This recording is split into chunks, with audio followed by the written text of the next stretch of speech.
회장님, 그 모자 당장 벗으세요. 12살 소년의 절규가 대기업 로비를 가득 채웠습니다. 한빛제약 박진수 회장은 걸음을 멈추고 돌아보았죠. 경비원 손자인 김태준이 작은 몸을 떨며 서 있었는데 그 눈빛에는 생과 사를 가르는 절박함이 담겨 있었습니다. 불과 몇 초 후면 치명적인 신경독소가 활성화될 야외 행사장으로 향하던 그 순간 이 작은 영웅만이 거대한 음모의 진실을 알고 있었죠. 과연 회장은 어린 소년의 경고를 믿을까요? 아니면 이미 너무 늦은 걸까요? 지금 사연 시작합니다. 새벽 5시 박진수는 또다시 욱신거리는 머리를 부여잡고 침대에서 일어났습니다. 6개월 전부터 시작된 편두통은 날이 갈수록 심해지고 있었죠. 떨리는 손으로 탁자 위 진통제를 집어삼키고 그는 욕실로 향했습니다. 거울에 비친 자신의 얼굴은 68세라는 나이보다 훨씬 지쳐 보였습니다. 움푹 꺼진 눈 밑, 깊게 패인 주름, 그리고 한때 카리스마로 빛나던 눈동자는 이제 흐릿한 피로감만 담고 있었습니다. 주치의가 특별히 처방해준 자외선 차단 모자를 쓰면서 진수는 작은 한숨을 내쉬었습니다. 검은색 페도라 스타일의 이 모자는 내부에 특수 코팅이 되어 있어 자외선을 99% 차단한다고 했죠. 6개월 전 편두통이 극심해지자 주치의 김 원장이 강력히 권했던 것입니다. 처음엔 거추장스러웠지만 이제는 이 모자 없이는 하루도 버티기 힘들었습니다. 한빛제약 본사 최상층 회의실, 오전 9시 정각. 긴급 이사회가 소집되었습니다. 진수가 들어서자 이미 자리에 앉아있던 이사들의 표정이 일제히 굳어졌습니다. 그들의 눈빛에는 실망과 불만이 가득했죠. 3년이라는 시간과 500억이라는 자금을 쏟아부었는데 결과가 이것입니까? 주주 대표인 최 이사가 차가운 목소리로 포문을 열었습니다. 테이블 위에는 임상 3상 실패 보고서가 널브러져 있었습니다. 알츠하이머 신약 개발, 한빛제약의 미래를 걸었던 프로젝트였죠. 진수는 천천히 자리에 앉으며 이사들을 둘러보았습니다. 그의 아들이자 부회장인 진혁은 고개를 숙인 채 서류를 뒤적이고 있었지만 입꼬리에 미세한 미소가 스쳤습니다. 진수는 그 순간적인 표정 변화를 놓치지 않았죠. 진혁이 뒤에서 몇몇 이사들과 눈빛을 교환하는 것도 포착했습니다.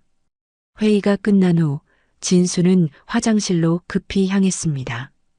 갑작스러운 구역질이 올라왔기 때문이죠. 세면대를 붙잡고 간신히 참아냈지만 손의 떨림은 쉽게 가라앉지 않았습니다. 최근 들어 이런 증상이 자주 나타났습니다. 단순한 스트레스 때문이라고 스스로를 위로했지만 불안감은 쉽게 사라지지 않았죠. 지하 주차장으로 내려가는 엘리베이터 안에서 진수는 핸드폰이 울리는 것을 느꼈습니다. 진혁의 이름이 화면에 떴지만 그는 받지 않았습니다. 엘리베이터 문이 열리자 저 멀리 기둥 뒤에서 진혁과 연구소장 정우성이 뭔가 심각한 대화를 나누는 모습이 보였습니다. 3개월이면 충분할 겁니다. 자외선 강도가 35도 이상만 되면. 정우성의 목소리가 희미하게 들려왔지만 진수가 다가가자 두 사람은 재빨리 대화를 멈추고 각자의 차로 향했습니다. 진수는 잠시 그들이 있던 자리를 응시했습니다. 무언가 불길한 예감이 등줄기를 타고 올라왔지만 그는 고개를 저으며 자신의 차로 걸어갔습니다. 운전기사가 문을 열어주며 인사했지만 진수의 머릿속은 이미 다른 생각으로 가득 차 있었습니다.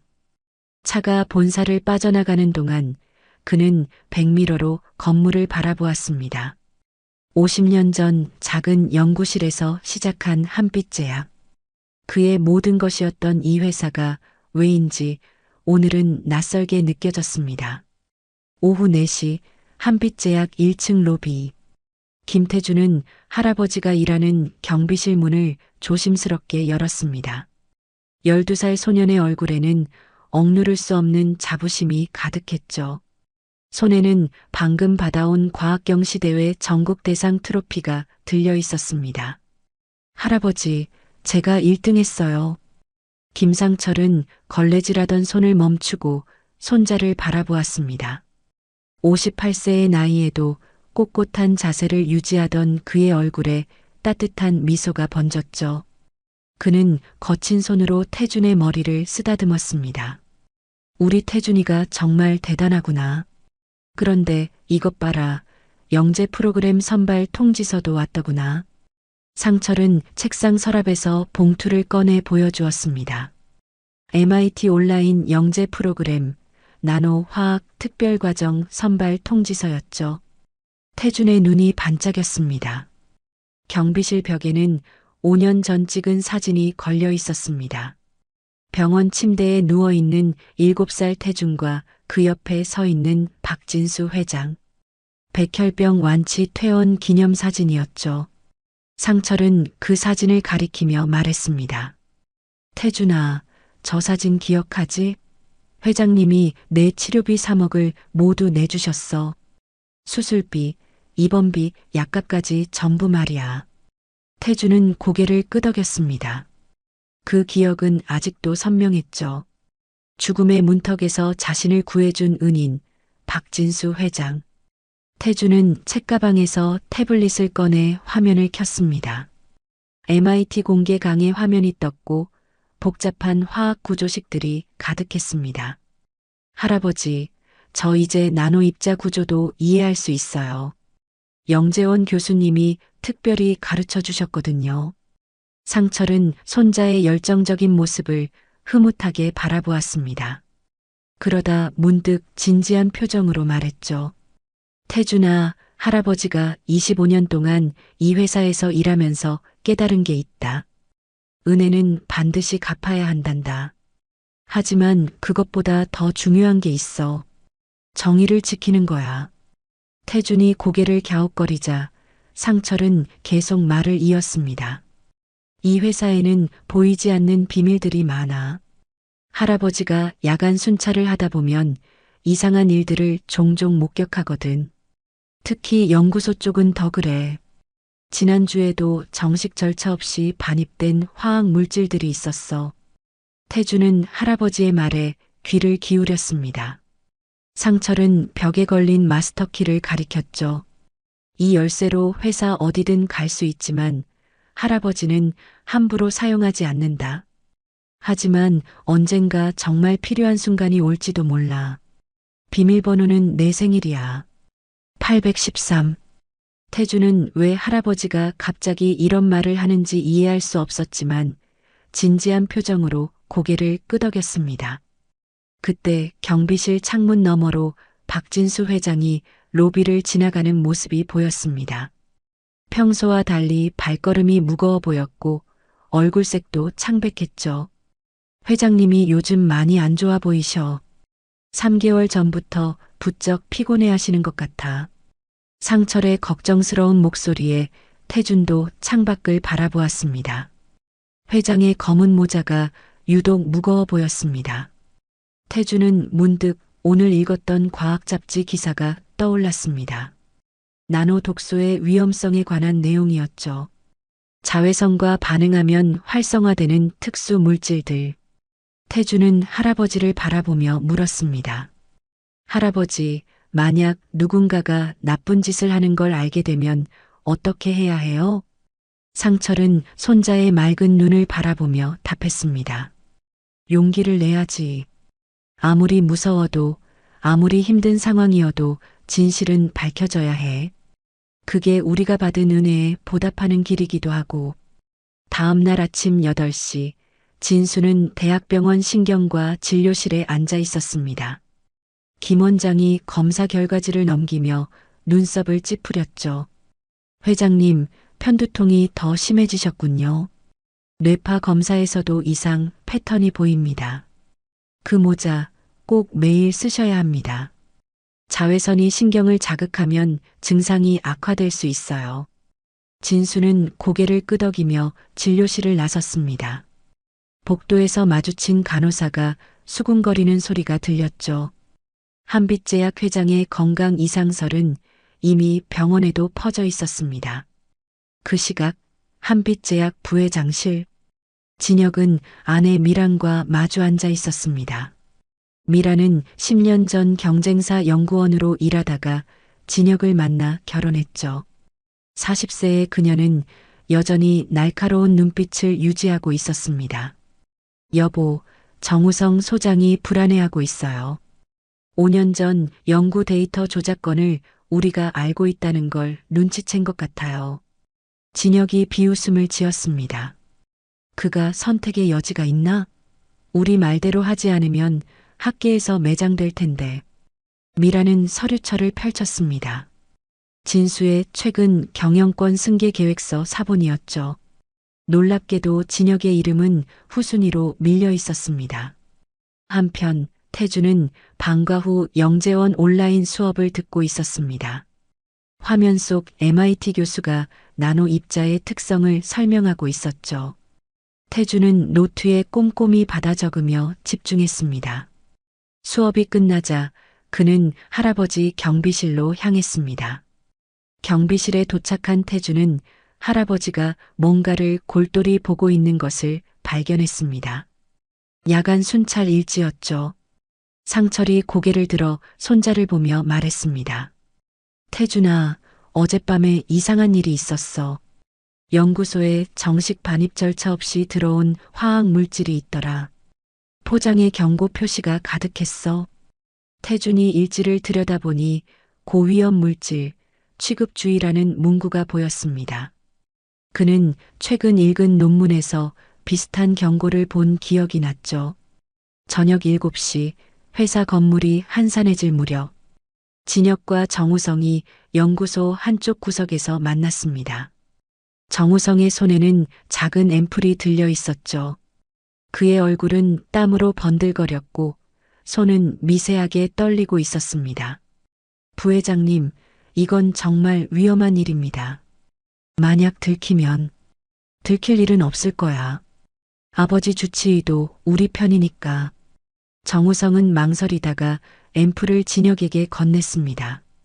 투명한 액체가 들어있는 그 작은 병에는 아무런 표시도 없었죠. 진혁은 만족스러운 미소를 지으며 앰플을 주머니에 넣었습니다. 그들이 떠난 후 복도 끝 화장실에서 태준이 조심스럽게 나왔습니다. 영재원 과제물을 가지러 왔다가 우연히 목격한 장면이었죠. 그의 가슴이 빠르게 뛰기 시작했습니다. 본능적으로 뭔가 잘못되었다는 것을 느꼈습니다. 밤 9시 진수는 집에서 홀로 저녁을 먹고 있었습니다. 텅 빈 식탁에서 혼자 앉아있는 그의 모습은 쓸쓸해 보였죠. 그는 서랍에서 경영권 승계 계획서를 꺼내 다시 한번 검토했습니다. 진혁의 최근 행보가 마음에 들지 않았습니다. 회사의 미래를 위해서는 다른 선택이 필요할지도 모른다고 생각했죠. 갑자기 현기증이 밀려왔습니다. 진수는 이마를 짚으며 약을 찾았습니다. 3개월 전부터 시작된 이 증상들이 점점 심해지고 있었습니다. 그는 탁자 위에 놓인 검은 모자를 바라보았습니다. 내일도 이 모자를 써야겠다고 생각하며 그는 지친 몸을 침대로 향하게 했습니다. 이틀 후 저녁 6시 태주는 할아버지 경비실에서 영재원 과제를 하고 있었습니다. 복잡한 화학 구조식을 그리다가 잠시 고개를 들어 CCTV 모니터를 바라보았죠. 9개의 화면이 회사 곳곳을 비추고 있었습니다. 로비, 주차장, 각 층 복도, 그리고 연구소 입구까지. 그때였습니다. 오른쪽 상단 화면에 움직임이 포착되었죠. 연구소 복도에서 정우성 소장과 진혁 부회장이 만나고 있었습니다. 두 사람은 주위를 살피며 조심스럽게 대화를 나누고 있었어요. 태주는 무의식적으로 화면에 더 가까이 다가갔습니다. 정우성이 작은 상자를 꺼내 진혁에게 건네는 모습이 보였습니다. 상자를 받은 진혁이 뚜껑을 열자 안에는 투명한 액체가 든 앰플 3개가 들어 있었죠. CCTV 카메라 각도가 절묘해서 상자 안까지 선명하게 보였습니다. 태주는 볼륨을 높였습니다. 경비실 CCTV 시스템은 음성도 녹음되도록 되어 있었거든요. 상철이 야간 순찰을 나간 사이라 태주는 혼자였습니다. 이걸 모자 안감에 얇게 바르면 됩니다. 자외선 강도가 35도 이상일 때만 활성화되니까 실내에서는 안전해요. 정우성의 떨리는 목소리가 스피커를 통해 들려왔습니다.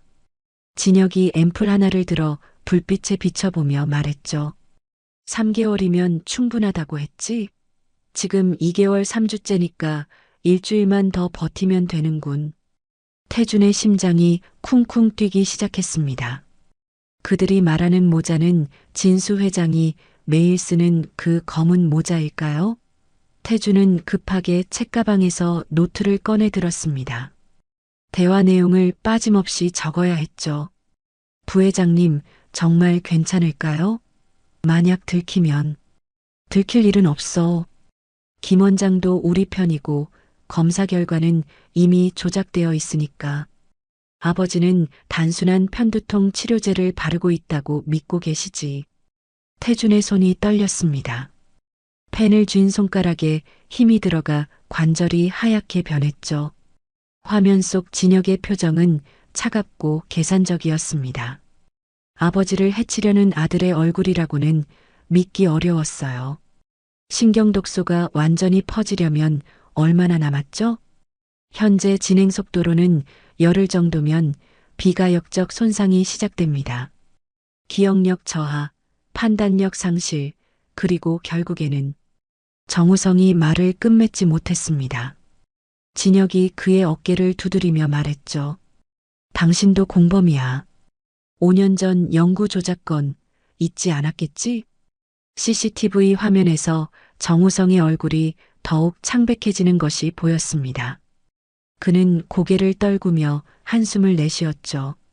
두 사람이 헤어진 후 태주는 망연자실한 표정으로 의자에 주저앉았습니다. 신경독소, 비가역적 손상, 이 단어들이 머릿속을 맴돌았습니다. 태주는 최근 영재원 수업에서 배운 내용을 떠올렸죠. 나노 입자로 만든 신경독소는 혈액 내 장벽을 통과해 뇌세포를 직접 공격할 수 있었습니다. 한번 손상이 시작되면 되돌릴 수 없었죠. 태주는 할아버지를 기다릴 수 없었습니다. 그는 CCTV 녹화 파일을 USB에 저장하기 시작했습니다. 다행히 할아버지가 가르쳐준 대로 시스템을 다룰 수 있었죠. 파일을 복사하는 동안 태주는 쓰레기통을 뒤지기 시작했습니다. 찢어진 종이 조각들이 나왔습니다. 태주는 조심스럽게 조각들을 맞춰보았죠. 연구 노트의 일부였습니다. 화학식과 함께 실험 기록이 적혀 있었어요. 태주는 스마트폰으로 사진을 찍고 조각들을 봉투에 담았습니다. 그때 복도에서 발걸음 소리가 들렸습니다. 태주는 재빨리 증거들을 가방에 숨기고 다시 과제를 하는 척했죠. 문이 열리고 상철이 들어왔습니다. 태준아, 아직 있었구나. 이제 집에 가야지. 할아버지, 잠깐만요. 이것 좀 보세요. 태준은 화면을 멈춰서 보여주려 했지만 상철은 피곤한 듯 손을 저었습니다. 내일 보자꾸나. 할아버지도 피곤하고 너도 이제 가야 해. 태준은 할 수 없이 가방을 메고 일어났습니다. 하지만 그의 머릿속은 이미 폭풍우가 몰아치고 있었죠. 진수 회장님을 구해야 했습니다. 은인의 목숨이 위험했으니까요.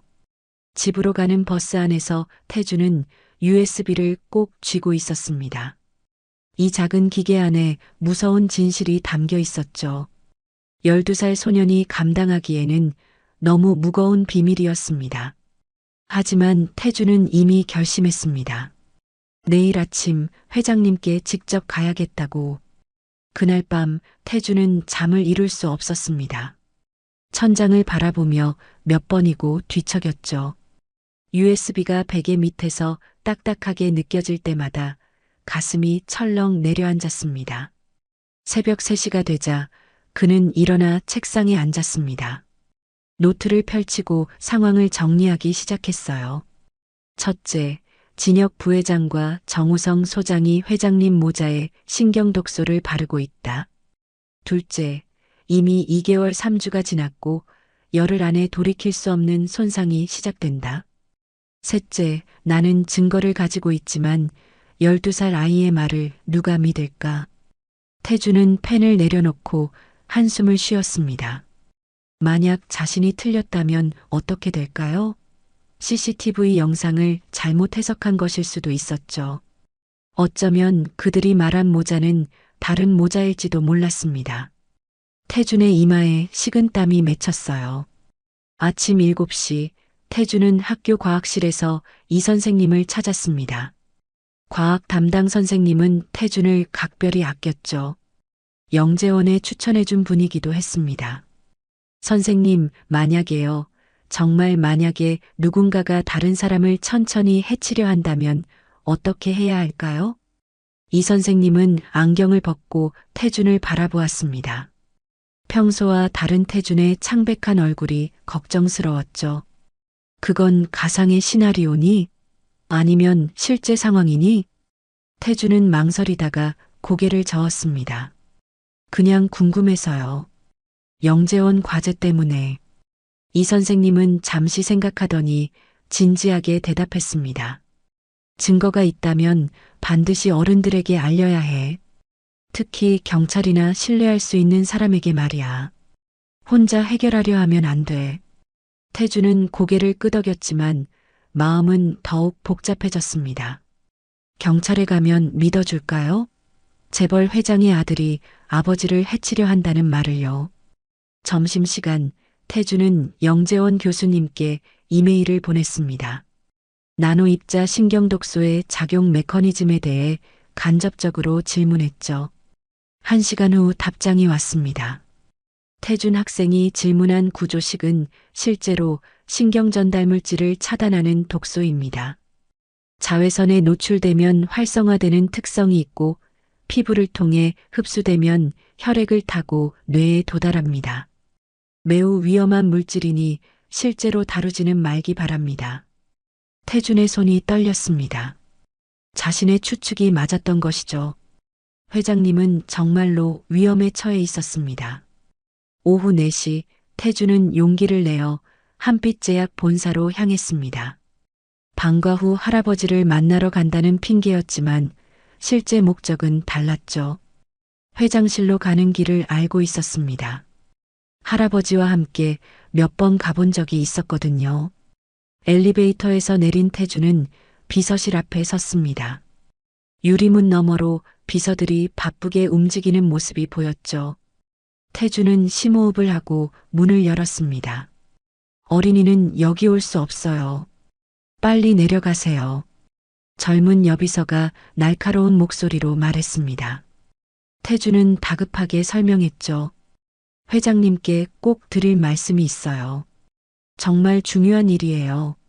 지금 회장님은 바쁘십니다. 무슨 일이든 어른을 통해서 전하세요. 그때 안쪽 문이 열리고 진혁이 나왔습니다.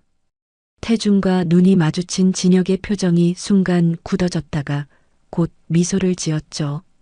어머, 태준이구나. 할아버지 만나러 왔니? 진혁이 다가와 태준의 머리를 쓰다듬으려 했습니다. 태준은 무의식적으로 한 걸음 물러섰죠. 진혁의 눈빛이 차갑게 변했습니다. 그런데 여긴 내가 올 곳이 아닌데? 경비실은 1층이야. 진혁은 주머니에서 10,000원짜리 한 장을 꺼내 태준에게 건넸습니다. 이거 받고 빨리 내려가. 할아버지가 걱정하시겠다. 태준은 돈을 받지 않고 뒤돌아섰습니다. 더 이상 여기 있을 수 없었죠. 진혁의 시선이 등에 꽂히는 것 같았습니다. 엘리베이터를 타고 내려오는 동안 태준의 마음은 더욱 무거워졌습니다. 경비실에 도착한 태준은 할아버지를 붙잡고 다시 한번 시도했습니다. 할아버지, 제발 이것 좀 보세요. 회장님이 위험해요. 상철은 손자의 절박한 표정에 놀랐지만 USB를 받아들고는 고개를 저었습니다. 태준아, 애가 무슨 소리를 하는 거니? 회장님은 멀쩡하셔. 아니에요. 누군가 회장님을 해치려고 해요. 증거도 있어요. 상철은 한숨을 쉬며 태준을 바라보았습니다. 손자가 영재라고는 하지만 가끔 상상력이 지나친 것 같았죠. 알았다, 알았어. 내일 시간 날 때 보마. 지금은 일해야 하니까 집에 가. 태준은 절망적인 표정으로 경비실을 나왔습니다. 아무도 믿어주지 않았어요. 시간은 계속 흘러가고 있었고 회장님의 상태는 점점 나빠질 것이 분명했습니다. 집으로 가는 길 태준은 결심했습니다. 내일 아침 신약 발표회가 있다는 것을 들었죠. 야외에서 진행된다고 했습니다. 기상청 예보로는 자외선 지수가 매우 높을 거라고 했어요. 태준은 주먹을 꽉 쥐었습니다. 직접 회장님을 만나야 했습니다. 그것만이 유일한 방법이었죠. 신약 발표회 당일 새벽 5시 태준은 이미 깨어 있었습니다. 창밖으로 보이는 하늘은 구름 한 점 없이 맑았죠. 기상청 예보대로 오늘은 자외선 지수가 매우 높을 것 같았습니다. 태준은 가슴이 두근거렸어요. 오늘이 마지막 기회였습니다. 책상 위에는 어젯밤 정리한 자료들이 놓여 있었습니다. USB, 녹음 파일을 출력한 종이, 영재원 교수님의 이메일, 그리고 찢어진 연구노트 조각들을 붙인 것까지. 태준은 이 모든 것을 작은 파일 폴더에 넣었습니다. 12살 소년의 손에는 너무 무거운 증거들이었죠. 아침 8시 태준은 학교에 가는 대신 한빛제약 본사로 향했습니다. 오늘은 무단 결석을 하기로 했어요. 나중에 혼나더라도 회장님을 구하는 것이 더 중요했으니까요. 건물 앞에는 이미 행사 준비가 한창이었습니다. 야외 무대가 설치되고 있었고 의자들이 줄지어 놓이고 있었죠. 태준은 할아버지를 찾아 경비실로 갔습니다. 상철은 오늘따라 더 바빠 보였어요. 태준아, 학교는 안 가고 왜 여기 있니? 할아버지, 오늘 행사 구경하러 왔어요. 그리고 회장님께 꼭 전해드릴 게 있어서요. 상철은 한숨을 쉬었습니다. 손자가 어제부터 이상한 소리를 하더니 오늘도 그러는군요. 태준아, 오늘은 중요한 날이야. 방해하면 안 돼. 저기 구석에 조용히 있어. 태준은 할아버지 마스터키 카드가 책상 위에 놓인 것을 보았습니다. 비밀번호 813도 기억하고 있었죠. 하지만 지금은 그것을 쓸 때가 아니었습니다. 정당한 방법으로 회장님을 만나야 했어요. 10시가 가까워지자 사람들이 모여들기 시작했습니다. 기자들, 투자자들, 그리고 회사 임원들. 태준은 건물 로비에서 밖을 내다보며 기회를 엿보고 있었죠. 그때 엘리베이터가 열리고 진수가 나타났습니다. 검은 모자를 쓴 진수의 얼굴은 어제보다 더 창백해 보였습니다. 걸음걸이도 약간 비틀거렸죠. 옆에서 비서가 부축하려 했지만 진수는 손을 저어 거절했습니다. 태준은 지금이라고 생각했어요. 회장님, 잠깐만요. 제발 들어주세요. 태준이 달려나가며 소리쳤습니다. 주변 사람들이 모두 돌아보았죠. 비서들이 태준을 막으려 했지만 태준은 작은 몸집을 이용해 빠르게 빠져나갔습니다. 그 모자 당장 벗으세요. 위험해요. 독이 발라져 있어요. 태준의 외침에 로비가 순간 조용해졌습니다. 진수는 걸음을 멈추고 태준을 바라보았죠. 그 눈빛에는 놀라움과 함께 무언가 다른 감정이 스쳤습니다. 혹시 이 아이가 진실을 알고 있는 걸까요? 얘야, 무슨 소리를 하는 거니?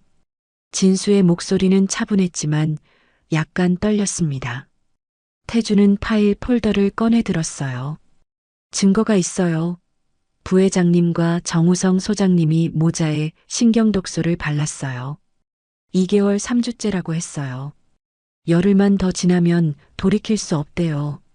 그 순간 진혁이 나타났습니다. 그의 얼굴은 붉게 달아올라 있었죠. 이게 무슨 망측한 소리야. 경비원 손자가 감히 이런 거짓말을.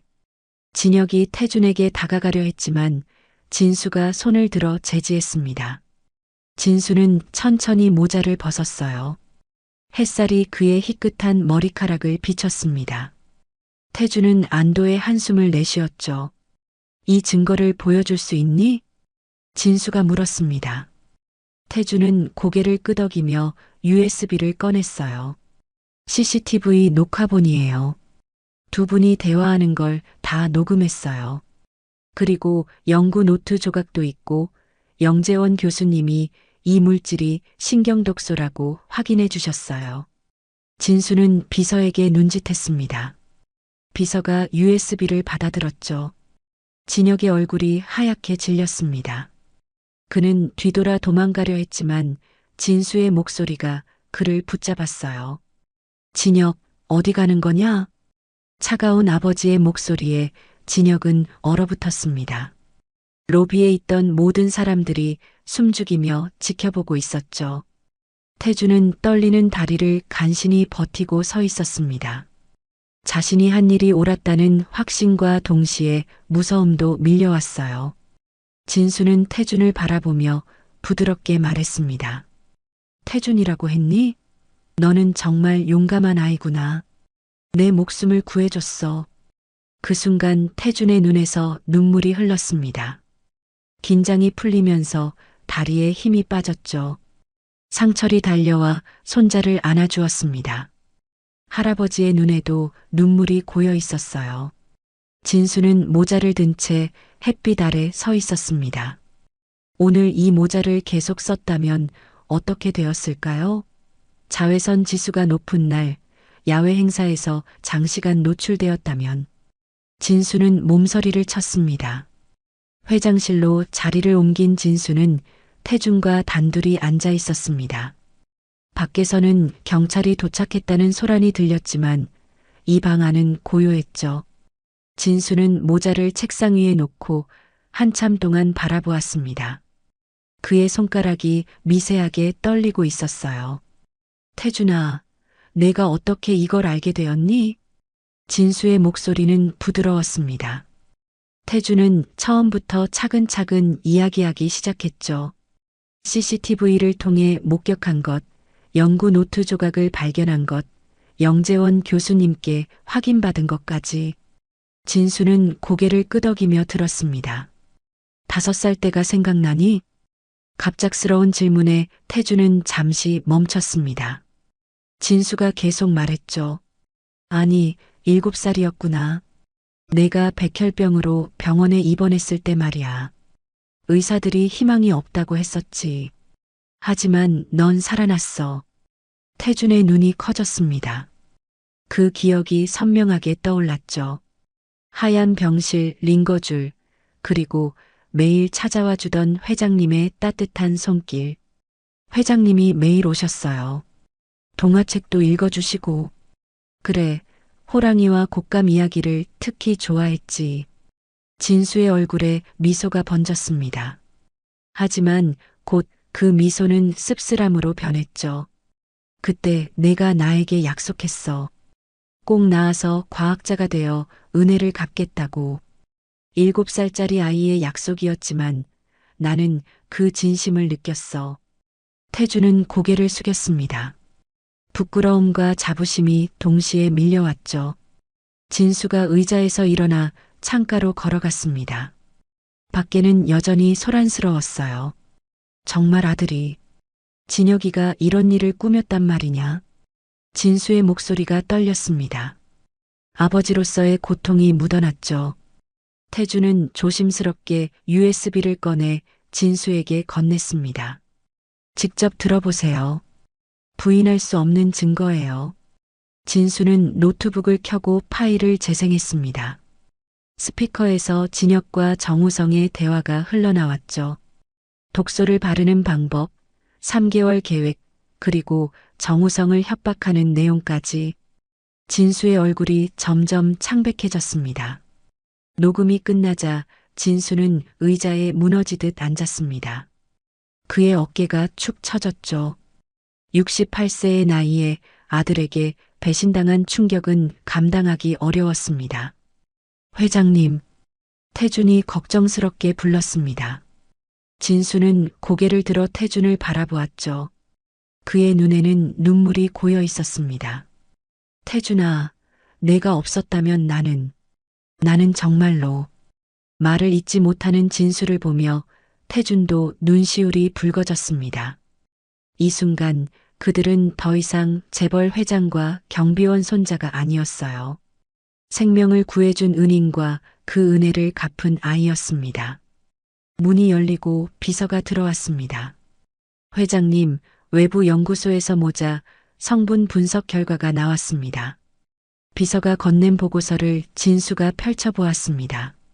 나노입자 신경독소가 검출되었다는 내용이었죠. 농도는 치명적 수준. 만약 오늘 하루 더 썼다면 돌이킬 수 없는 손상이 시작되었을 거라고 적혀 있었습니다. 그리고 김 원장도 체포되었습니다. 진혁 부회장과 공모한 혐의로요. 진수는 고개를 끄덕였습니다. 주치의까지 매수했다니 배신의 깊이가 생각보다 더 깊었군요. 태준아. 진수가 태준의 손을 잡았습니다. 거칠지만 따뜻한 손이었죠. 내가 내 수술비를 낸 건 당연한 일이었어. 하지만 내가 오늘 보여준 용기는 이건 돈으로 살 수 없는 거야.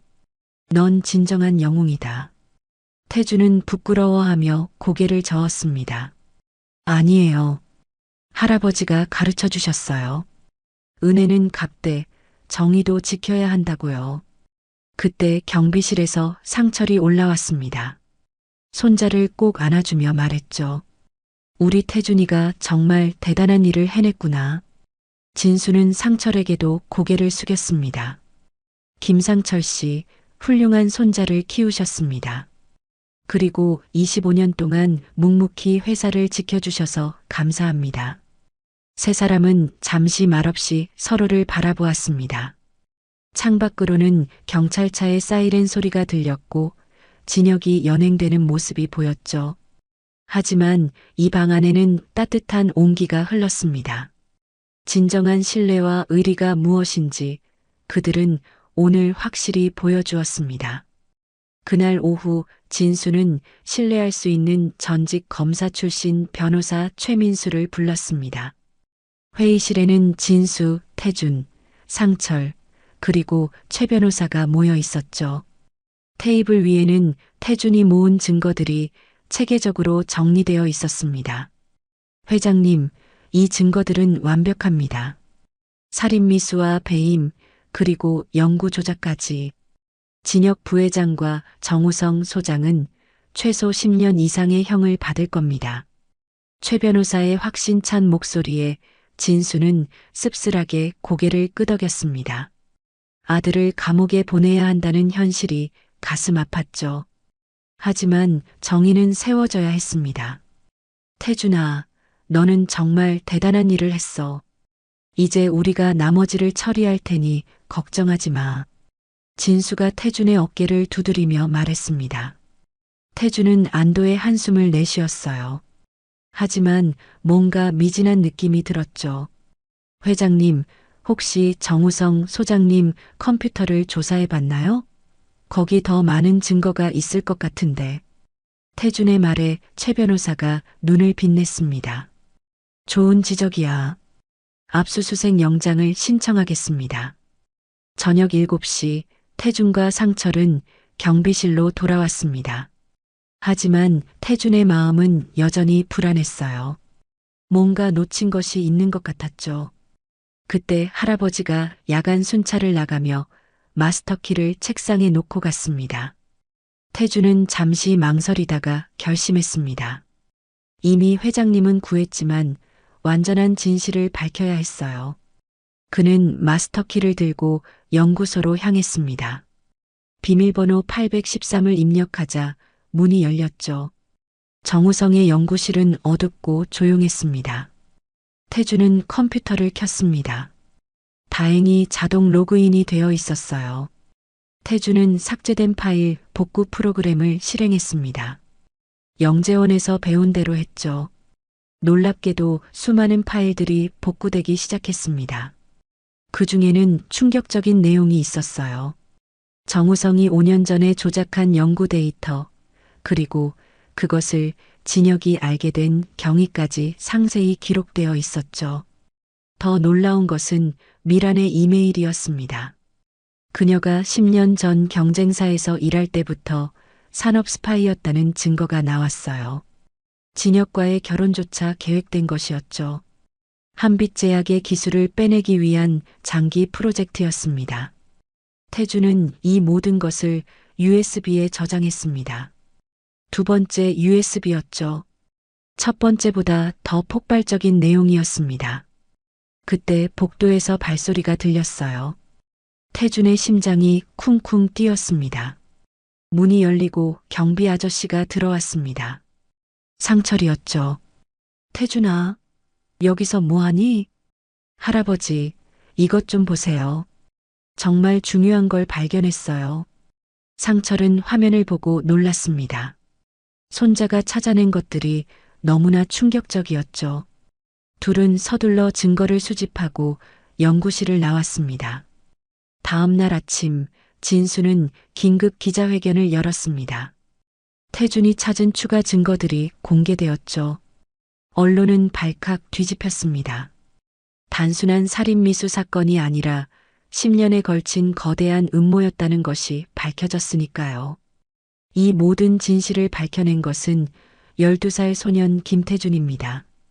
그의 용기와 정의감이 없었다면 저는 지금 이 자리에 서 있지 못했을 것입니다. 진수의 발표에 기자들의 카메라가 일제히 태준에게 향했습니다. 태준은 부끄러워하며 할아버지 뒤로 숨었죠. 하지만 그의 작은 얼굴에는 자부심이 가득했습니다. 오후에 정우성이 자수했습니다. 태준이 찾은 증거들 앞에서 더 이상 버틸 수 없었던 것이죠. 그는 모든 것을 자백했습니다. 진혁에게 협박당한 것, 독소를 만든 과정, 그리고 미란의 정체까지. 미란 씨는 처음부터 스파이였습니다. 진혁 부회장도 나중에 알게 되었지만 이미 사랑에 빠진 후였죠. 둘은 공범이 되었습니다. 정우성의 증언으로 사건의 전모가 완전히 드러났습니다. 미란은 공항에서 체포되었고 진혁은 구속되었죠. 한빛제약을 무너뜨리려던 거대한 음모는 12살 소년의 용기로 막을 내렸습니다. 저녁, 진수는 태준과 상철을 특별한 저녁 식사에 초대했습니다. 레스토랑의 개인실에서 세 사람은 마주 앉았죠. 태준아, 너는 내 생명의 은인이다. 어떻게 보답해야 할지 모르겠구나. 태준은 고개를 저으며 말했습니다. 회장님이 5년 전에 저를 살려주셨잖아요. 이제 제가 갚은 거예요. 우리는 이제 공평해요. 진수는 따뜻하게 웃었습니다. 이 어린 영웅의 순수함이 그의 마음을 따뜻하게 만들었죠. 사건이 일단락된 지 3일째 되는 날, 진수는 집무실에서 최 변호사와 함께 서류를 검토하고 있었습니다. 그때 비서가 급하게 들어왔죠. 회장님, 검찰에서 압수한 진혁 부회장의 개인 금고에서 중요한 것을 발견했다고 합니다. 진수의 표정이 굳어졌습니다. 아직 끝나지 않은 것일까요? 1시간 후 검사가 직접 찾아왔습니다. 그가 가져온 서류철은 진수를 경악하게 만들었죠. 서류에는 충격적인 계획이 적혀 있었습니다. 단순히 진수를 치매 상태로 만드는 것이 목표가 아니었어요. 6개월 내 완전한 치매, 1년 내 사망이라는 구체적인 일정표가 있었습니다. 그리고 그 후 회사를 경쟁사에 매각하는 계약서 초안까지 준비되어 있었죠. 이미 2개월 3주가 지났다고 했죠? 그럼 실제로는 진수의 목소리가 떨렸습니다. 검사가 고개를 끄덕였어요. 네, 이미 상당량의 독소가 체내에 축적되었을 가능성이 높습니다. 당장 정밀 검사를 받으셔야 합니다. 진수는 충격을 받았지만 침착함을 유지했습니다. 그는 태준에게 전화를 걸었죠. 태준아, 할아버지와 함께 병원으로 와줄 수 있니? 내 도움이 필요해. 병원 VIP 병실에서 진수는 정밀 검사를 받았습니다. 결과가 나오기를 기다리는 동안 태준과 상철이 곁을 지켰죠. 태준은 불안한 표정으로 진수를 바라보았습니다. 회장님, 괜찮으실 거예요. 제가 일찍 발견했잖아요. 하지만 의사의 표정은 심각했습니다. 박 회장님, 뇌스캔 결과 미세한 손상이 시작되었습니다. 다행히 초기 단계라 치료가 가능하지만 일주일만 더 늦었다면. 진수는 안도의 한숨을 내쉬었지만 동시에 분노가 치밀어 올랐습니다. 친아들이 자신을 이렇게까지 해치려 했다니요. 그날 밤 태주는 집에서 뉴스를 보고 있었습니다. 화면에는 진혁과 미란이 수갑을 찬 모습이 나왔죠. 그런데 기자의 다음 말이 태준을 놀라게 했습니다. 한편 해외 계좌 추적 결과 거액의 자금이 제3자에게 송금된 것이 확인되었습니다. 배우의 또 다른 인물이 있을 가능성이 제기되고 있습니다. 태준은 불안감을 느꼈습니다. 또 다른 배우라니요? 그는 즉시 할아버지에게 전화했어요. 할아버지, 뉴스 보셨어요? 또 다른 사람이 있을지도 몰라요. 상철도 걱정스러운 목소리로 대답했습니다. 나도 봤다. 내일 회사에 가서 확인해 봐야겠구나. 다음 날 아침 진수는 긴급 임원회의를 소집했습니다. 회의실에 모인 임원들의 표정은 모두 긴장되어 있었죠. 진수가 입을 열었습니다. 여러분도 아시다시피 이번 사건에는 우리가 모르는 배우가 더 있을 수 있습니다. 철저히 조사해야 합니다. 그때 재무이사가 손을 들었습니다. 회장님, 지난 6개월간 연구소 예산 중 설명할 수 없는 지출이 있었습니다. 약 10억 원 정도가 불명확한 용도로 사용되었죠. 진수의 눈빛이 날카로워졌습니다. 정우성 혼자서는 불가능한 규모였어요. 분명 공범이 더 있었습니다. 오후 태주는 학교를 마치고 회사로 왔습니다. 할아버지 경비실에 들어서자 뜻밖의 광경을 목격했죠. CCTV 화면에 낯선 사람이 연구소를 배회하고 있었습니다. 검은 옷을 입은 그 사람은 무언가를 찾는 듯 했어요. 할아버지, 저 사람 누구예요?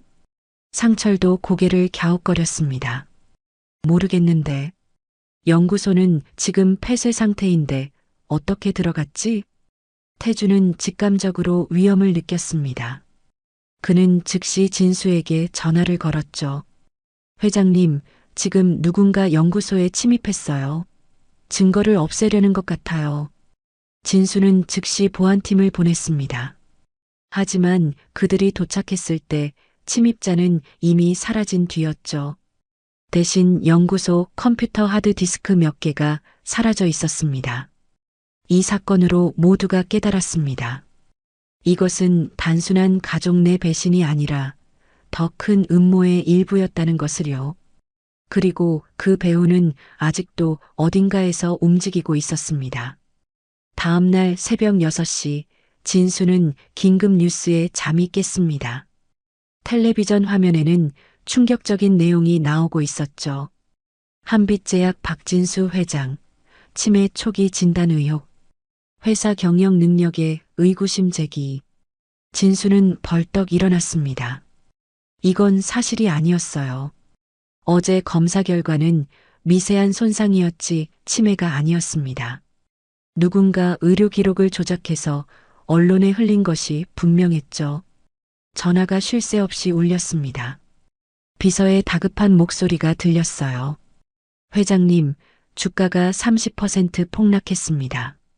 거래가 정지되었고 공정위에서 조사 나온다고 합니다. 진수는 창밖을 바라보았습니다. 기자들이 벌써 집 앞에 모여 있었죠. 카메라와 마이크를 든 그들의 모습이 마치 포위망처럼 보였습니다. 그 시각 태주는 학교에서 이상한 분위기를 느꼈습니다. 친구들이 수군거리며 자신을 쳐다보고 있었어요.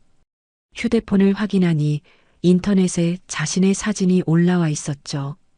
거짓말쟁이 소년 회장 조종에 무고한 사람들 감옥 보내. 태준의 손이 떨렸습니다. 누군가 여론을 조작하고 있었어요.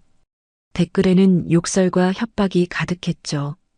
이 선생님이 다가와 태준의 어깨를 두드렸습니다. 태준아, 오늘은 일찍 집에 가는 게 좋겠다. 오전 10시 한빛제약 긴급 이사회가 소집되었습니다. 진수가 회의실에 들어서자 차가운 시선들이 쏟아졌죠. 이사들 대부분이 이미 돌아선 것 같았습니다. 박 회장님, 건강 상태가 의심스러운 상황에서 계속 경영을 맡기는 어렵습니다. 한 이사가 차갑게 말했습니다. 다른 이사들도 고개를 끄덕였죠. 진수는 주먹을 꽉 쥐었습니다. 이것은 조작입니다. 누군가 배후에서 증거가 있습니까? 병원 기록은 명백합니다. 진수가 반박하려는 순간 회의실 문이 열렸습니다. 뜻밖에도 경쟁사 대표가 들어왔죠. 그의 얼굴에는 승리의 미소가 가득했습니다. 제가 한빛제약 인수 제안을 하러 왔습니다. 지금 상황에서 최선의 선택일 겁니다. 이제 모든 것이 명확해졌습니다. 처음부터 이것이 목표였던 거죠. 회사를 빼앗기 위한 거대한 음모였습니다. 한편 상철은 경비실에서 이상한 전화를 받았습니다. 당신 손자가 계속 나서면 후회할 겁니다. 조용히 있는 게 좋을 거요. 협박 전화였습니다. 상철은 즉시 태준에게 전화했지만 연결되지 않았어요. 불안한 마음에 그는 학교로 달려갔습니다. 학교 앞에는 검은 차량이 서 있었습니다. 차 안에서 누군가 태준을 지켜보고 있었죠. 상철은 재빨리 태준을 데리고 나왔습니다. 할아버지, 무서워요. 사람들이 저를 거짓말쟁이라고 해요. 태준의 눈에 눈물이 고였습니다. 상철은 손자를 꼭 안아주었죠. 괜찮아. 할아버지가 지켜줄게. 그들은 급히 경찰서로 향했습니다. 하지만 경찰도 시큰둥한 반응이었어요. 증거가 없으면 어렵습니다.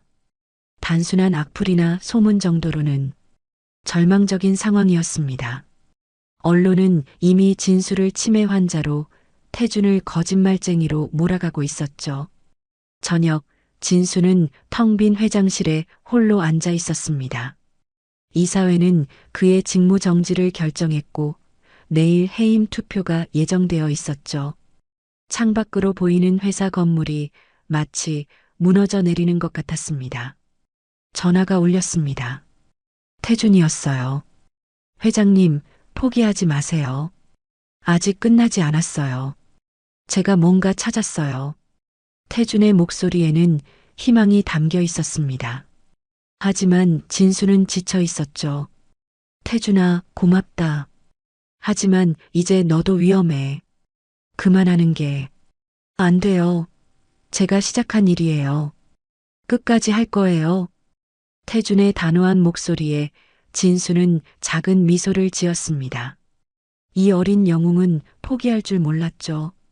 밤 11시 태준은 집에서 컴퓨터 앞에 앉아 있었습니다.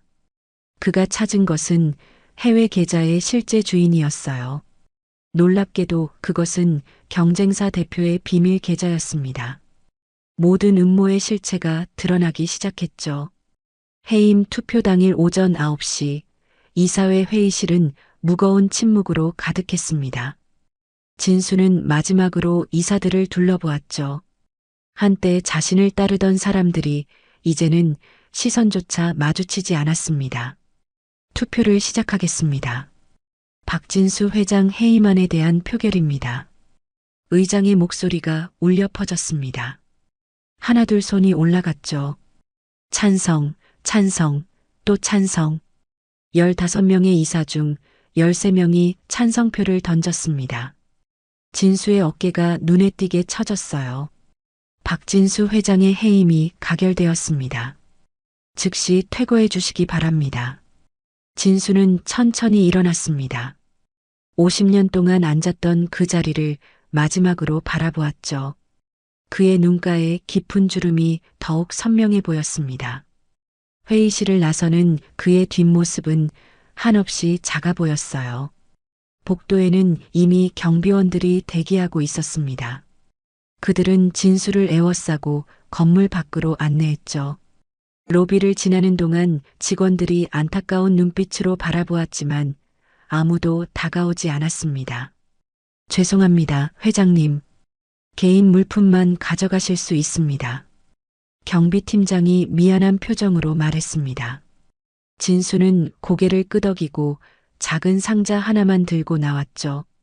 그 안에는 가족사진 몇 장과 태준이 그려준 그림이 들어 있었습니다. 회사 정문을 나서자 기자들이 우르르 몰려들었습니다. 치매 진단에 대해 한 말씀 해주세요. 회사를 망친 책임을 어떻게 지실 건가요? 질문이라기보다는 공격에 가까웠습니다. 진수는 아무 말 없이 차에 올랐어요. 운전기사마저 회사 소속이라 이제는 택시를 타야 했죠. 그 시각 태준과 상철도 큰 타격을 받았습니다. 상철에게 해고 통지서가 날아왔어요.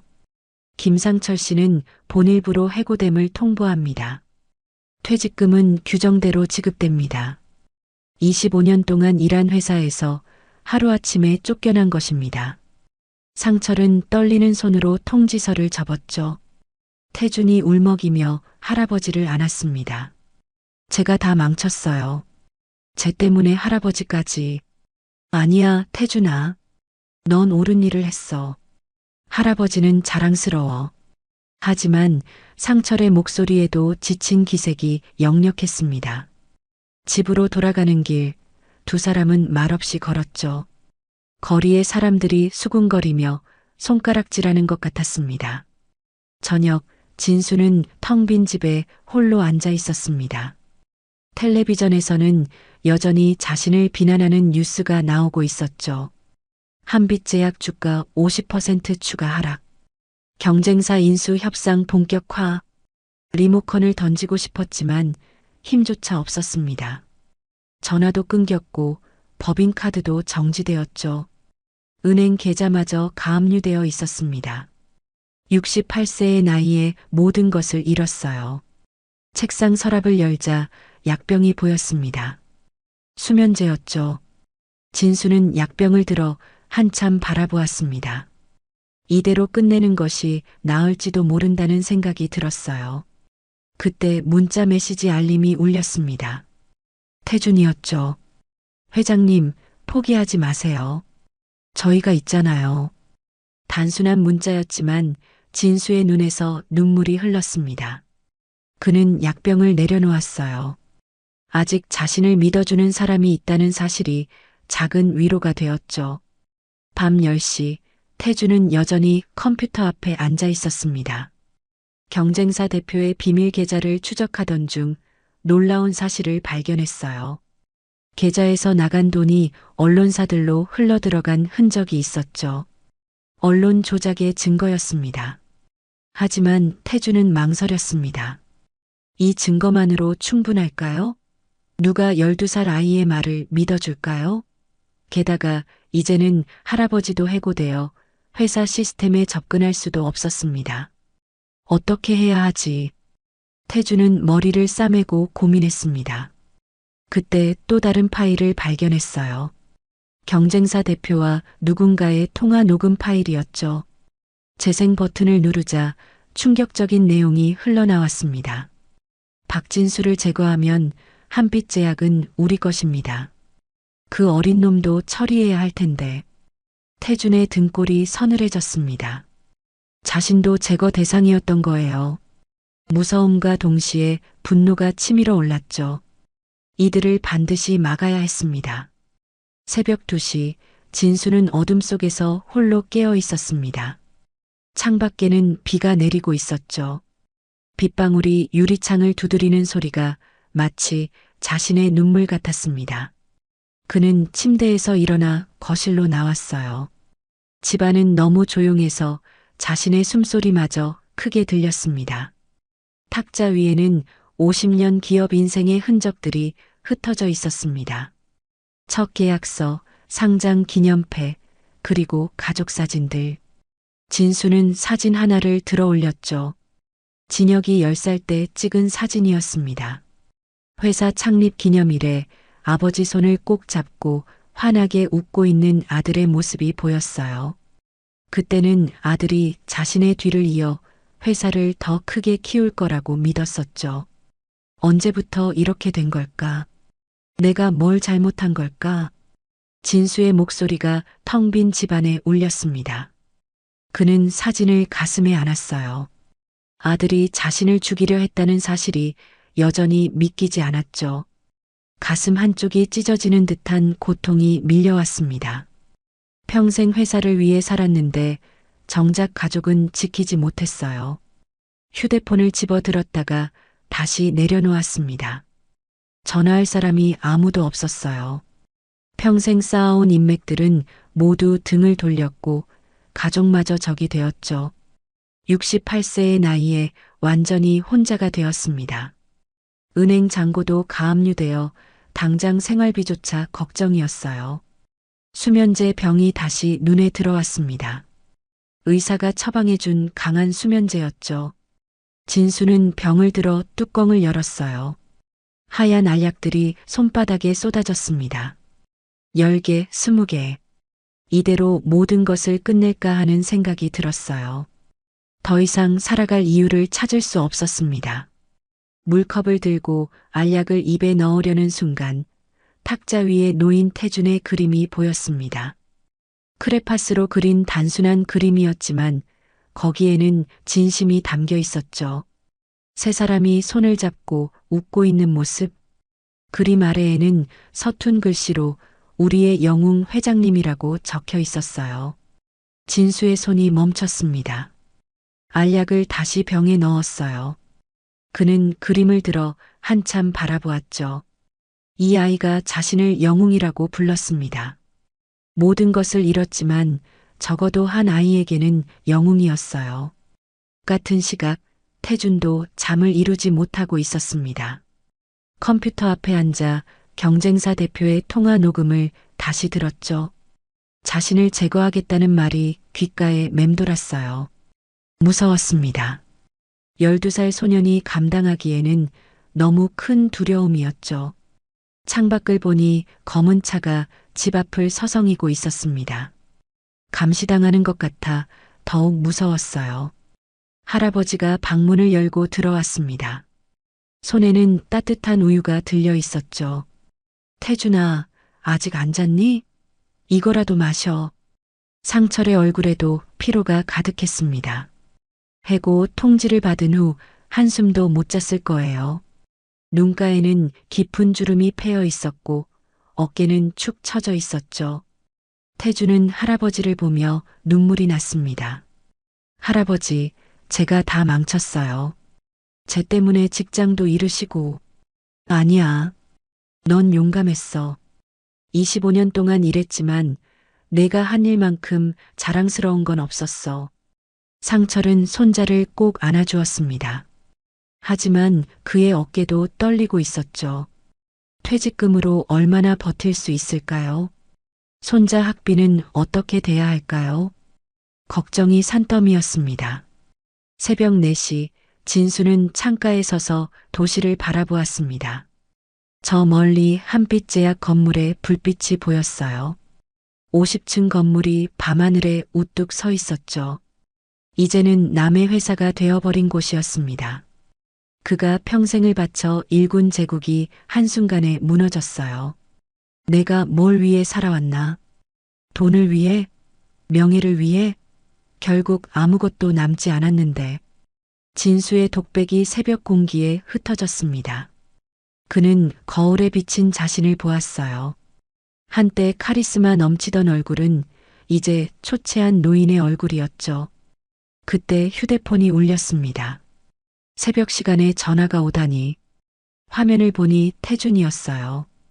회장님, 저예요. 못 주무시죠? 저도 잠이 안 와요. 태준의 목소리에는 걱정이 가득했습니다. 진수는 작은 미소를 지었어요. 이 어린아이가 자신을 걱정하고 있다니. 태준아, 너도 못 잤구나. 괜찮니? 회장님, 포기하지 마세요. 제가 정말 중요한 걸 찾았어요. 경쟁사 대표가 모든 걸 조종했다는 증거예요. 언론사에 돈을 뿌린 기록도 있고 의료 기록 조작 지시도 있어요.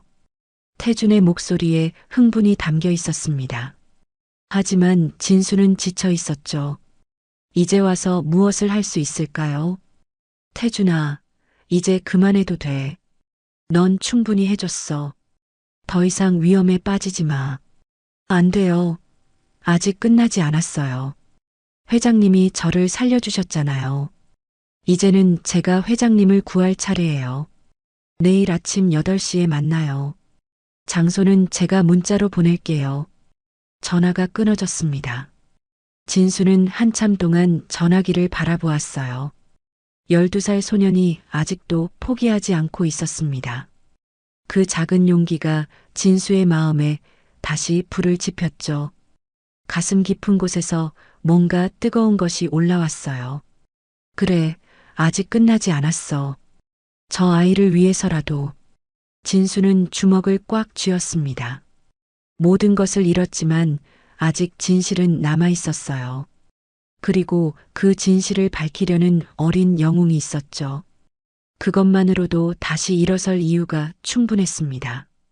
수면제 병을 쓰레기통에 던졌어요. 동이 트기 시작했습니다. 어둠이 가장 짙은 새벽이 지나고 희미한 빛이 하늘에 번지기 시작했어요. 진수는 깊은 숨을 들이쉬었습니다. 창밖에 빗방울이 그치고 구름 사이로 햇살이 비치기 시작했죠. 오늘은 어제와 다를 것이었어요. 반드시 그래야만 했습니다. 아침 8시, 진수는 태준이 지정한 장소에 도착했습니다.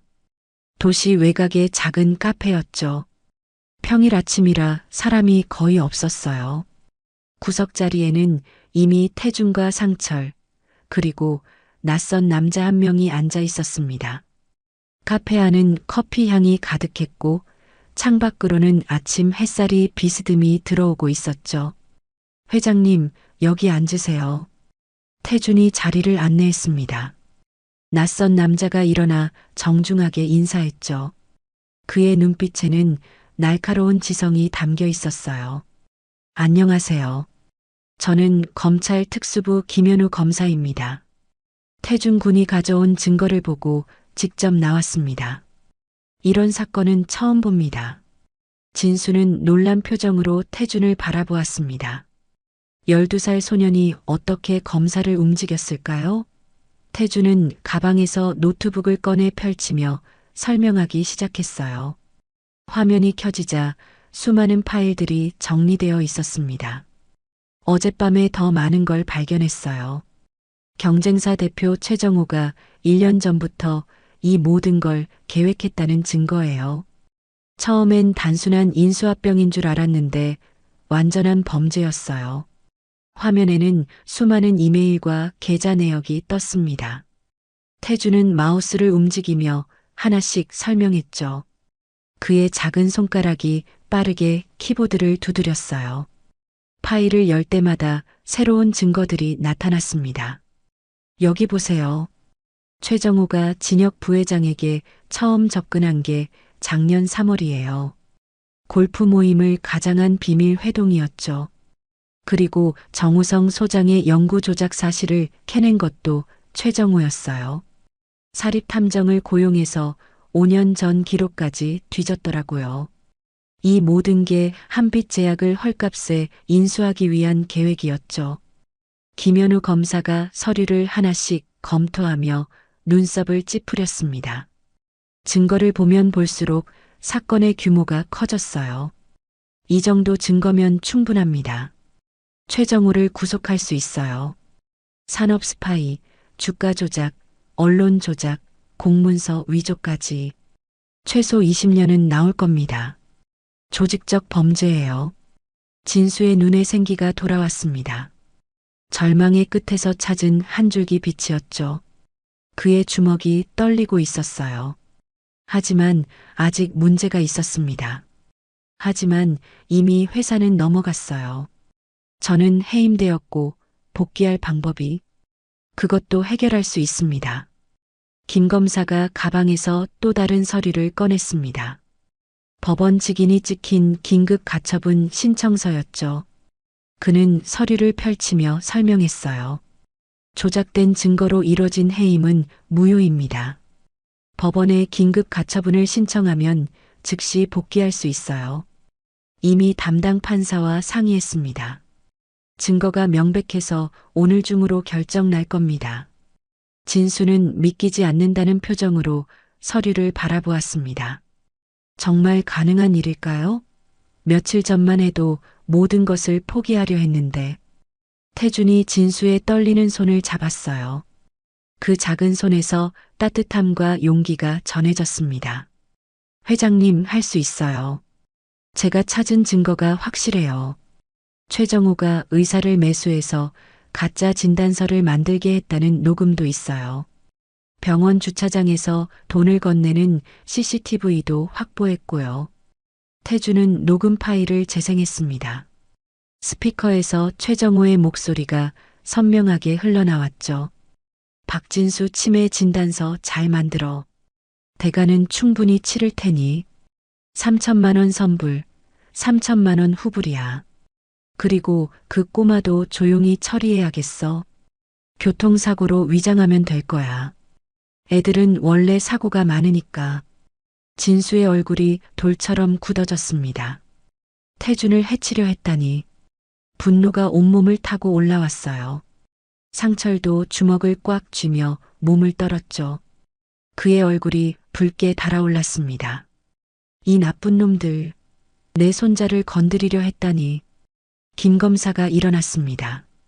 그의 눈빛에는 확신과 정의감이 가득했어요. 지금 당장 영장을 신청하겠습니다. 1시간 안에 나올 겁니다. 오후에 최정우를 체포할 거예요. 그 전에 회장님은 기자회견 준비를 하세요. 진실을 세상에 알려야 합니다. 기자회견이라는 말에 진수는 잠시 망설였습니다. 또다시 언론 앞에 서야 한다니. 그들의 날카로운 질문을 받아야 한다니. 하지만 태준의 맑은 눈빛을 보자 용기가 생겼어요. 이 아이가 보여준 용기에 비하면 자신의 두려움은 아무것도 아니었죠. 오전 10시 진수는 최민수 변호사 사무실에 도착했습니다. 고층 빌딩 20층에 있는 대형 로펌이었죠. 최 변호사는 반갑게 맞이했습니다. 회장님, 모든 준비가 끝났습니다. 오후 2시에 프레스센터에서 기자회견을 열겠습니다. 이미 주요 언론사에 연락했어요. 다들 관심이 뜨겁습니다. 진수는 탈의실 거울 앞에 섰습니다. 며칠 사이에 많이 야윈 얼굴이었지만 눈빛은 다시 살아나고 있었어요. 그는 새 양복으로 갈아입고 넥타이를 매며 심호흡했습니다. 옷깃을 다듬는 손이 더 이상 떨리지 않았죠. 오늘로 모든 것이 끝날 것이었습니다. 한편 태주는 학교로 돌아갔습니다. 복도를 걸으며 마음을 다잡았어요. 교실 문을 열자 아이들의 시선이 일제히 쏟아졌습니다. 며칠 전과는 달리 호기심과 존경이 섞인 눈빛들이었죠. 이 선생님이 다가와 따뜻하게 어깨를 두드렸습니다. 태준아, 너는 정말 용감한 아이야. 선생님이 자랑스러워. 내가 한 일은 교과서에 나올 만한 일이야. 점심시간 상철은 한빛제약 정문 앞에 서 있었습니다. 25년간 매일 출퇴근했던 회사 건물을 올려다보며 깊은 한숨을 쉬었죠. 그때 옛 동료들이 우르르 나와 그를 발견했습니다. 그들의 얼굴에는 반가움이 가득했어요. 상철 씨, 들었어요. 태준이가 대단한 일을 했다면서요? 회장님을 구했다고. 우리 모두 당신을 응원해요. 동료들의 따뜻한 격려에 상철의 눈가가 촉촉해졌습니다. 25년 동안 함께 일한 사람들이 아직도 자신을 기억하고 응원해주고 있었어요. 오후 1시 경찰 특수부대 20명이 최정호의 사무실 건물을 포위했습니다. 검은 차량들이 일제히 도착하자 건물 안이 술렁였죠. 최정호는 비상계단으로 도주하려 했지만 이미 늦었습니다. 모든 출구가 봉쇄된 상태였어요. 사무실 문이 벌컥 열리고 경찰이 들이닥쳤습니다. 최정호 씨, 당신을 산업 스파이, 주가 조작, 살인 교사 혐의로 체포합니다. 수갑이 채워지는 순간 최정호의 얼굴은 사색이 되었습니다. 완벽한 계획이었는데 12살 꼬마에게 무너지다니 믿을 수 없다는 표정이었죠. 연행되는 그의 모습이 언론에 생생히 포착되었습니다. 순식간에 모든 채널에서 긴급 속보가 떴죠. 진실이 마침내 세상에 드러나기 시작했습니다. 오후 2시 정각 프레스센터 대강당은 기자들로 가득 찼습니다. 300명이 넘는 취재진이 몰려들었죠. 카메라 플래시가 쉴 새 없이 터지고 방송 카메라들이 일제히 무대를 향했습니다. 무대 중앙에는 단상이 놓여 있었고 그 뒤로 한빛 제약 로고가 크게 걸려 있었어요. 진수가 입장하자 강당이 순간 조용해졌습니다. 그는 검은 양복을 단정하게 차려입고 자신감 있는 걸음걸이로 단상에 올랐죠. 옆에는 태준과 상철, 그리고 최 변호사가 함께 섰습니다. 태준은 교복을 입고 있었는데 그 작은 모습이 오히려 더 큰 울림을 주었어요. 오늘 이 자리에서 지난 3개월간 벌어진 충격적인 진실을 밝히겠습니다. 진수의 목소리가 마이크를 통해 울려 퍼졌습니다. 기자들이 일제히 녹음기와 노트북을 꺼냈죠. 진수는 천천히 준비한 자료를 펼쳤습니다. 저는 친아들과 며느리 그리고 경쟁사 대표의 공모로 살해당할 뻔했습니다. 그들은 제 모자에 신경독소를 발라 천천히 저를 치매 환자로 만들려 했죠. 강당이 웅성거리기 시작했습니다. 진수는 화면에 증거 자료들을 띄웠어요. 모자 성분 분석 결과, CCTV 녹화 영상, 그리고 최정호의 녹음 파일까지. 증거가 하나씩 공개될 때마다 기자들의 표정이 충격으로 일그러졌습니다. 이 모든 음모를 막은 것은 바로 이 아이입니다. 진수가 태준을 가리켰습니다. 수백 개의 카메라가 일제히 태준을 향했죠. 태준은 떨리는 다리를 꼭 붙이고 서 있었어요. 진수가 계속 말했습니다. 12살 김태준 군은 우연히 범죄 현장을 목격하고 용기 있게 증거를 수집했습니다. 만약 이 아이가 없었다면 저는 지금 이 자리에 서 있지 못했을 것입니다. 기자 한 명이 손을 들었습니다. 태준 군, 무서워하지 않았나요? 어떻게 그런 용기를 낼 수 있었죠? 태준이 마이크 앞으로 나섰습니다. 작은 손이 떨렸지만 목소리는 또렷했어요. 5년 전 제가 백혈병으로 죽을 뻔했을 때 회장님이 저를 살려주셨어요.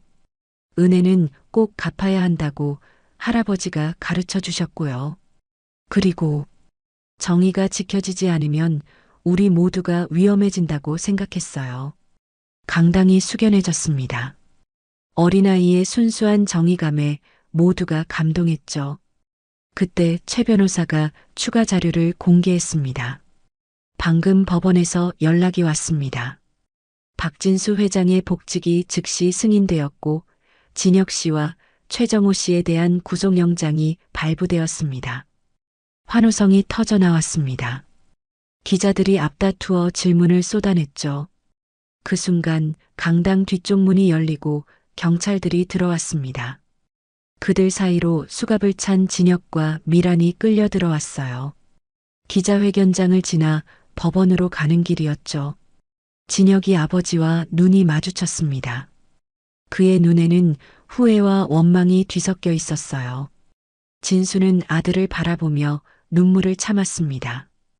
68세 아버지의 가슴은 찢어질 듯 아팠지만 정의는 세워져야 했죠. 아버지. 진혁이 작게 불렀지만 진수는 고개를 돌렸습니다. 용서할 수 없는 일이었어요. 진혁과 미란이 연행되어 나가자 강당은 다시 조용해졌습니다. 오후 3시 한빛제약 본사. 진수가 회사에 도착하자 직원들이 로비에 모여 있었습니다. 그들은 박수를 치며 진수를 맞이했죠. 25년간 함께 일한 상철도 경비복을 다시 입고 서 있었어요. 회장님, 다시 오신 것을 환영합니다. 직원들의 환호성이 울려 퍼졌습니다. 진수는 감격에 겨워 손을 들어 인사했죠. 그리고 마이크를 잡았습니다. 여러분, 한빛제약은 다시 일어설 것입니다. 하지만 이번 일을 통해 깨달았습니다. 성공보다 중요한 것은 정직과 신뢰라는 것을요.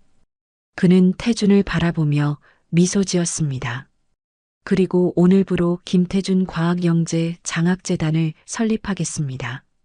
어려운 환경의 영재들이 꿈을 이룰 수 있도록 돕겠습니다. 태준의 눈이 커졌습니다. 자신의 이름이 붙은 재단이라니. 상철도 놀라서 입을 벌렸죠. 진수가 계속 말했습니다. 김상철 씨는 보안팀장으로 승진시키겠습니다. 25년의 성실함과 충성심에 대한 보답입니다. 직원들이 다시 한번 박수를 쳤습니다. 상철의 눈에서 눈물이 흘렀어요. 평생 바라던 인정을 받은 것이죠. 저녁 6시 법원. 진혁과 미란, 최정호의 구속 전 피의자 신문이 끝났습니다. 판사는 세 사람 모두에게 구속을 결정했죠. 죄질이 너무 무거웠고 증거도 명백했습니다.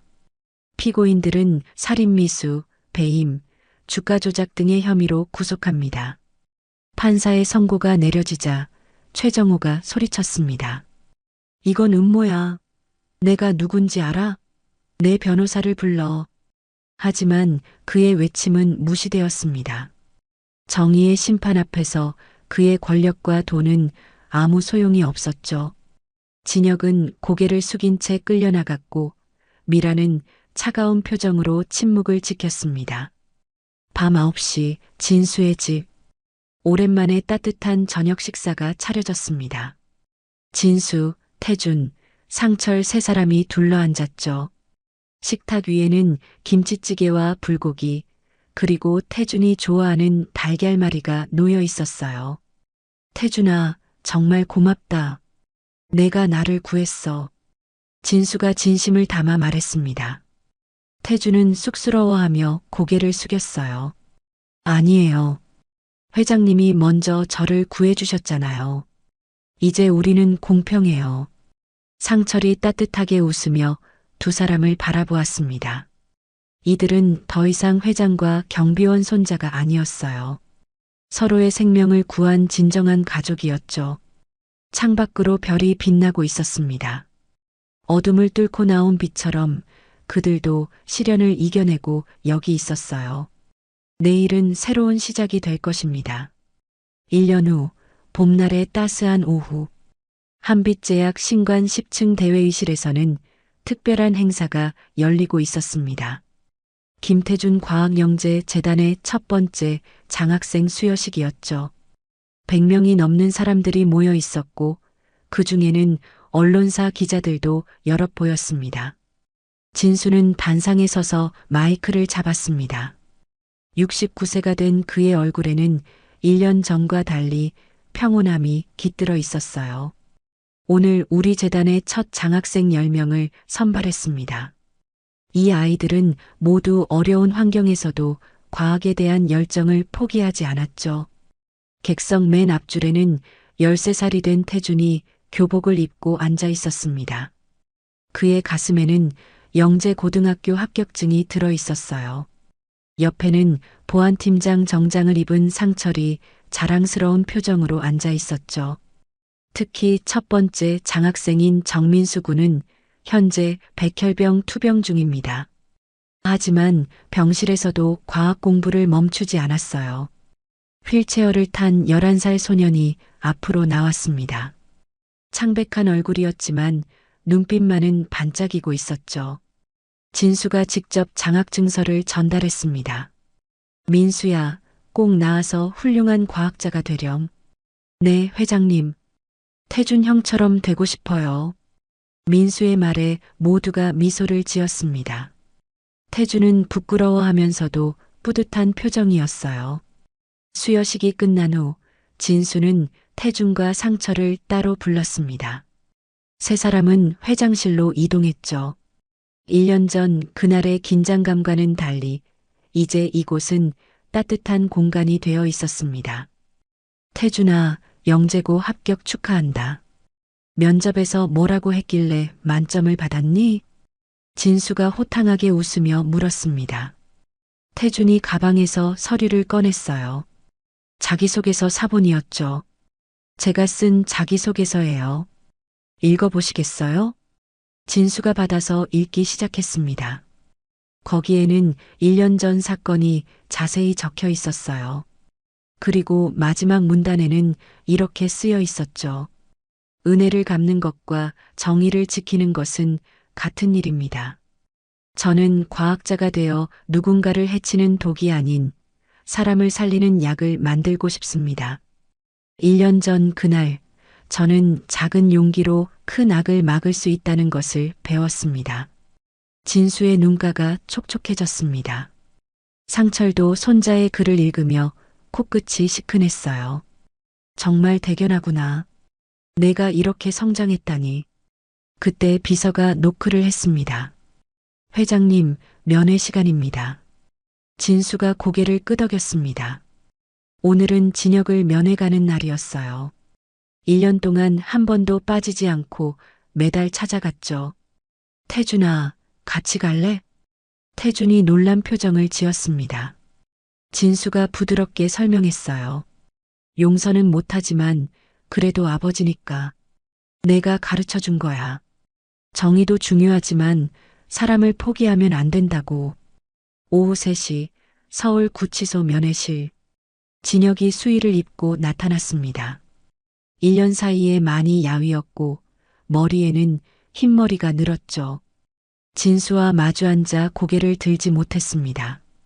아버지, 진혁아, 오늘은 특별한 손님이 있다.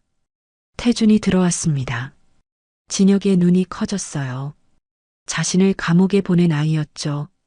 하지만 태준의 표정에는 미움이 없었습니다. 부회장님, 아니 아저씨. 저는 아저씨를 미워하지 않아요. 다만 잘못은 반드시 대가를 치러야 한다고 생각해요. 진혁의 눈에서 눈물이 흘렀습니다. 미안하다. 정말 미안하다. 면회가 끝나고 나오는 길 진수가 태준에게 말했습니다.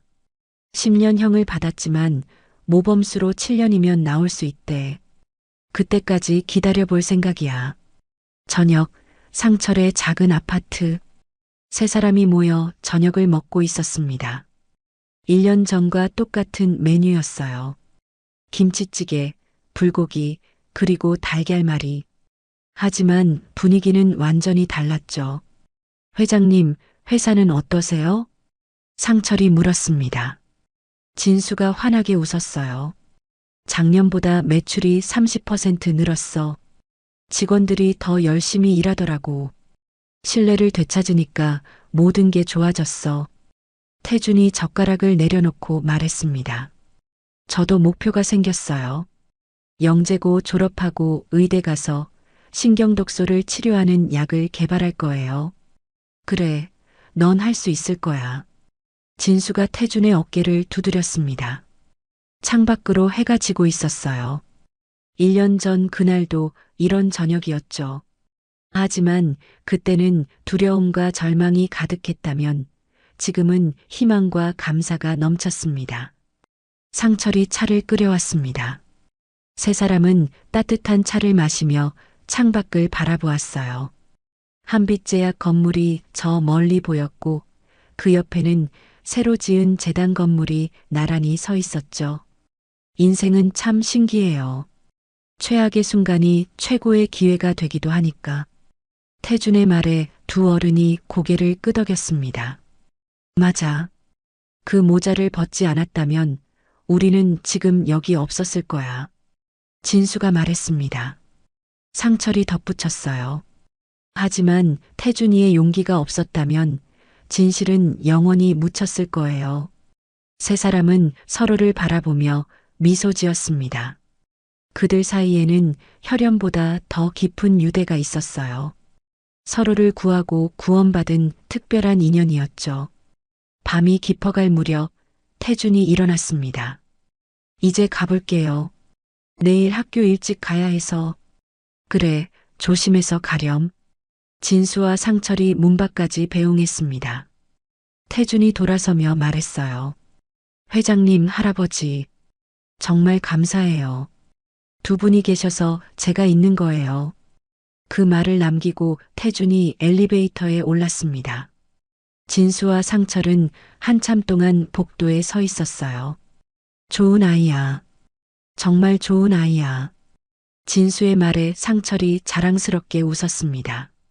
1년 전 그날 모자 하나가 모든 것을 바꿨습니다. 그리고 지금 그들은 더 나은 사람이 되어 있었어요. 진정한 부는 돈이 아니라 신뢰하고 사랑하는 사람들과의 관계라는 것을 알게 되었죠. 그것이 그들이 얻은 가장 큰 선물이었습니다. 지금까지 긴 이야기를 들어주셔서 감사합니다. 12살 소년의 용기가 만들어낸 기적 어떠셨나요?